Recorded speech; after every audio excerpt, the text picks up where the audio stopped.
Hello बच्चों, कैसे हैं आप। उम्मीद करती हूँ आप बढ़िया और एकदम मज़े में होंगे। तो आइए बच्चों, आज एक अध्याय पढ़ लेते हैं जिसका नाम है भूल का परिणाम। तो आइए पढ़ते हैं भूल का परिणाम। क्या किससे क्या भूल हुई और उस भूल का उसे क्या परिणाम झेलना पड़ा, वो इस अध्याय के माध्यम से हम समझेंगे। लेकिन सबसे पहले इसमें आने वाले कठिन शब्द जान लेते हैं। वे कठिन शब्द हैं सींग, पकड़ूंगा, दौड़ाऊंगा और बांध। बच्चों, इन शब्दों का उच्चारण आप सही तरीके से कीजिए और इन्हें लेखन इसका करने का प्रयास कीजिए बार बार। देखिए, ये शब्द आपको बहुत अच्छे से आ जाएंगे। तो चलिए शुरुआत करते हैं, जिसमें पहला दृश्य आता है घास का मैदान। मैदान यानी कि बहुत बड़ा ग्राउंड जिसमें घास ही घास उगी हुई है। अब उसमें भैंस और घोड़ा घास चर रहे हैं। ये हमारा पहला दृश्य है। तो भैंस ने कहा घोड़े से, तुम वहां जाकर घास खाओ, या मैं खा रही हूं। भैंस ने कहा कि मैं यहां घास खा रही हूं, तुम यहां मत आओ, तुम उधर जाके खाओ। घोड़ा बोला, यह हरी घास है, मैं भी यही घास खाऊंगा। भैंस ने कहा, अच्छा, तुम यूं नहीं मानोगे। तो वो उसको सींग मारने लगी। कौन? भैंस जो है घोड़े को सींग मारती है। घोड़ा बोला, अच्छा अच्छा, मारो मत, मैं जा रहा हूं। और घोड़ा वहां से चला जाता है। वह दूर पेड़ के नीचे खड़ा हो जाता है। घोड़ा अपने मन में, मैं तो हट ही रहा था, फिर भी भैंस ने मुझे इतनी जोर से सींग मारा, मैं भी इसका बदला लूंगा। अब घोड़े ने क्या ठान लिया कि क्यों मारा भैंस ने मुझे, इसने मुझे मारा है तो मैं भी इससे बदला लूंगा। उसने आदमी को देखकर क्या कहा, भैया तुम जंगल में दिन भर भटकते हो। भटकते यानी कि इधर उधर फिरते रहते हो।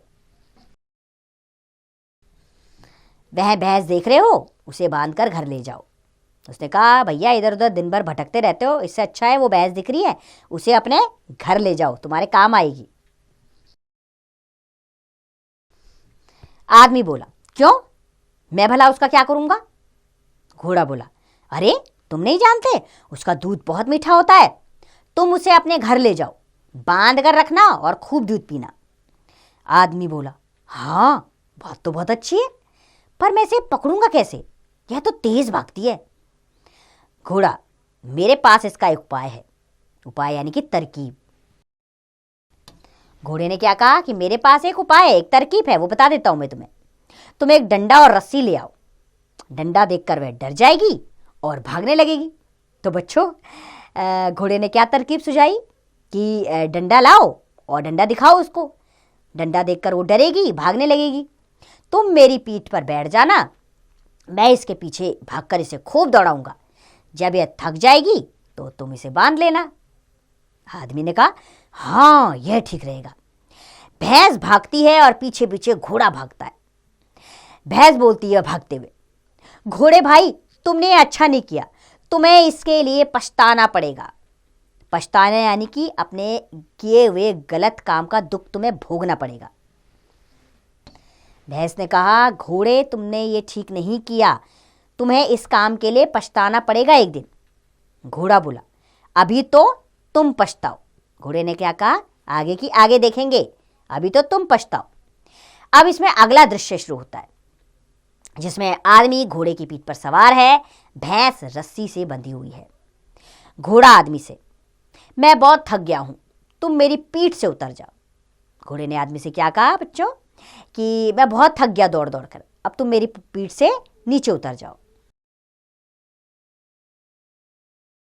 तो आदमी ने कहा, तुम्हारी सवारी तो मुझे बहुत पसंद आई। पसंद का अर्थ होता है कि मुझे बहुत मजा आया,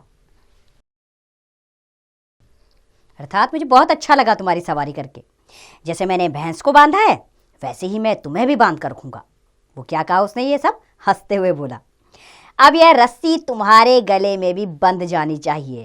और आदमी रस्सी बांधता है किसके गले में, घोड़े के गले में। अब तुम दोनों मेरे साथ रहोगे, मेरे घर में हमेशा। घोड़ा बोला, हाय ये मैंने क्या किया। तब भैंस ने कहा, क्यों, मैंने कहा था ना तुम पछताओगे, तुम्हारी इस भूल का परिणाम हम दोनों को भोगना पड़ेगा। भूल यानी कि गलती। तो बच्चों, भैंस ने क्या कहा, भैंस ने कहा घोड़े से कि मैंने तुम्हें पहले ही बोला था कि जो तुम कर रहे हो इसके लिए तुम आगे जाके पछताओगे, लेकिन तुम नहीं माने। अब हम दोनों ही इसमें फंस गए। घोड़ा, तुम सच कहती थी, मुझसे भारी भूल हो गई, अब यह हमें कभी नहीं छोड़ेगा। आदमी हंसते हुए, तुमने ठीक कहा, आज से तुम दोनों मेरे हुए। अब मैं रोज मीठा दूध पीऊंगा और खूब सवारी करूंगा। आदमी दोनों को लेकर चला जाता है। तो बच्चों, ये अध्याय हमें यह सीख देता है कि हमेशा हमें सोच समझकर काम करना चाहिए। एक दूसरे को नीचा दिखाने के चक्कर में कहीं हम संकट में ना पड़ जाए, जैसे घोड़े ने किया। घोड़ा खुद तो फंसा, उसने भैंस को भी फंसा दिया। ये किस लिए किया उसने? ये उसने भैंस से बदला लेने के लिए किया। तो हमेशा अपने मन से बदले की भावना को हमें दूर रखना चाहिए, उससे कुछ नहीं मिलता है। जीवन में आगे बढ़ने की और अग्रसर होना चाहिए, आगे की सोचनी चाहिए। पीछे क्या हुआ उसे छोड़ दीजिए, उससे सबक लेते हुए आगे उन गलतियों को ना दोहराएं, इस पर विचार होना चाहिए। मैं उम्मीद करती हूँ ये अध्याय आपको अच्छा लगा होगा। अब इसका अभ्यास कार्य आप स्वयं कीजिए।